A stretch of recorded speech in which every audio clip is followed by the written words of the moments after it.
Mas eu queria muito agora pedir como aluna e mentora, se você pudesse explicar um pouquinho aqui para mim e para todos nós que estamos aí te escutando, por que você falou de ferida narcísica? Por que eu falei de ferida narcísica? Porque os pais, eles têm expectativas em relação aos filhos. Boa pergunta, né? E todos os pais têm isso e investem energia de amor, energia libidinal, né? Se a gente vai usar o termo mais, libidinizam a criança narcisicamente, né? Por isso que o Freud falava a sua majestade, o bebê, né? Porque a criança, ela é uma extensão da mãe, né, nos primeiros momentos de vida e tal. E se o pai não entra, prossegue depois, e isso pode até se desenvolver em psicopatologias, tanto para a mãe como para o bebê, né? Essas relações mais fusionais, mais indiferenciadas, que não permitem, que dificultam a questão da pessoa fazer as coisas pelo próprio desejo também, e não se basear no desejo do outro, porque fica tudo misturado, tudo fundido, né? E os pais também colocam as suas expectativas, né? Os pais têm sonhos, né, para conquistar coisas através dos filhos que eles não conseguiram, né, que os filhos prossigam o legado deles e os honre e os estime. Essa é uma questão tanto para os pais e para os filhos. E quando isso não acontece, por exemplo, podia não ser pelo fato de ser um casal multirracial, vou chamar, multiétnico, racial não, porque a raça humana é a mesma, né? Mas multiétnico, mas podia ser, por exemplo, que ela fosse homossexual, né? São aquelas dores que os pais têm que lidar com as expectativas e os sonhos dele, as projeções que fizeram em relação a esses filhos, que tem a ver com eles, né? Não com os filhos, tem a ver com os desejos e as expectativas e os sonhos dele. Eles têm que lidar com essa dor, com esta ferida, no narcisismo deles. Porque para a gente narcisizar o nosso filho, a gente só pode narcisizar se a gente também tem isso dentro de nós.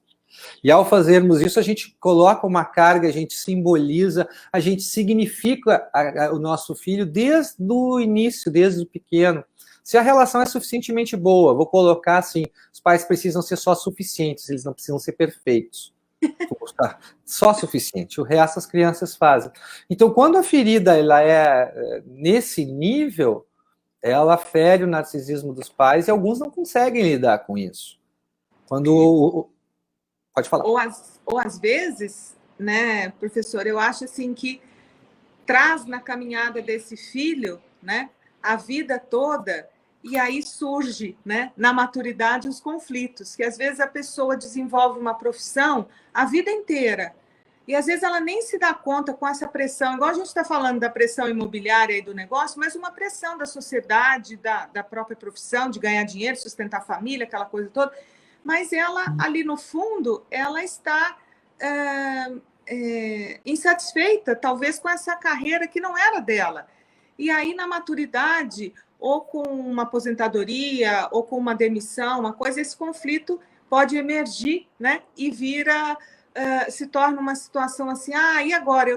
Preciso ter um lado B meu, eu preciso investir de uma outra forma, e eu não sei o quê. Por quê? Porque eu, a vida inteira, eu vivi uma vida que talvez não fosse minha, né? Exato, e nós que trabalhamos com adultos maduros, que gostamos desse público com uma faixa etária mais avançada, né? A gente vê o quanto isso acontece. Se não aconteceu com a gente, os pacientes com certeza, né? Chega num momento em que, por exemplo, tu viu o filme Matrix? Adri, tu conhece o filme Matrix? Sim, só de falar, mas não assisti. Tu já ouviu falar, né? No filme Matrix tem uma hora que o personagem, o Neo, que é o escolhido, o herói, o quase Cristo da história, né? É uma jornada épica, é um filme muito interessante. Tem um momento que ele encontra com o Morfeu, Olha o nome, porque na verdade o filme é todo dentro de um sonho, né? Tá todo mundo sonhando, tem toda essa relação de sonhar ou ficar acordado. Será que eu tô sonhando? Será que eu tô acordado? Será que a realidade que eu vivo é ou não é? E tem um momento em que o Morfeu, ele dá duas opções para ele: tu toma a pílula azul ou tu toma a pílula vermelha. O que que significa isso? Ou tu vê as coisas como elas são, e daí tu não vai conseguir mais deixar de vê-las, ou tu resolve ficar onde tu tá e seguir a vidinha que tu tá seguindo. Só que tem certas pessoas que acontece isso na crise da maturidade, né? Elas veem algo que elas não tinham visto até aquele momento. E a partir do momento que elas percebem isso, e muitas vezes elas percebem isso por causa do processo terapêutico, é um terremoto na vida dessas pessoas. E elas sofrem com isso. E o que é interessante, o que é mais legal da nossa profissão é que elas sofrem por causa do nosso trabalho, Adri, e elas nos agradecem por sofrer. Elas nos agradecem por sofrer. Porque a verdade é libertadora, né, professor?